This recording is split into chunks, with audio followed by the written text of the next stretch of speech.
mensaje a la conciencia. Un momento de reflexión en la vida diaria.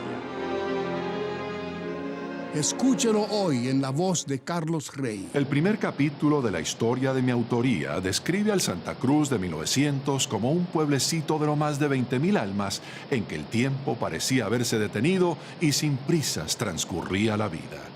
Así representa Pedro Fernando Rivero Jordán su cuna boliviana, Santa Cruz de la Sierra, en el capítulo de su autoría que forma parte del compendio histórico del siglo XX titulado El espíritu de un siglo, publicado por El Deber, Diario Mayor de Bolivia. Rivero Jordán, algún tiempo antes de ocupar el puesto de director ejecutivo del periódico, escribe en calidad de autor del libro Historia del Fútbol Cruceño, que serviría de base para su nuevo libro Retazos de Historia, 1910 a 2010, 100 años de fútbol cruceño, publicado en el 2009. No fue sino hasta 1910 que el fútbol comenzó a jugarse en Santa Cruz, en los potreros y detrás del cementerio del pueblo. Era la diversión más económica, ya que no se cobraba la entrada. Hubo dos sacerdotes católicos que influyeron mucho en la historia futbolera cruceña.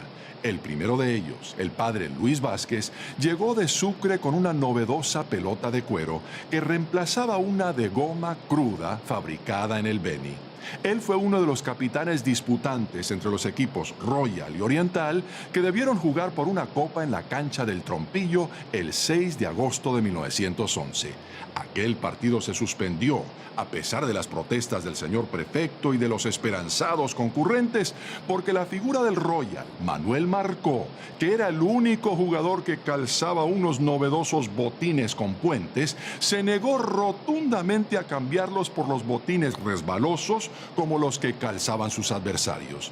El otro religioso que dejó profunda huella en la historia del fútbol cruceño, el padre Medardo Torres, llegó de Buenos Aires. Según Rivero Jordán, jugaba con la sotana enrollada a la cintura y no perdía ocasión de mezclarse en cuanto partido se organizaba para exhibir, además de sus desnudas pantorrillas, un juego recio y seguro.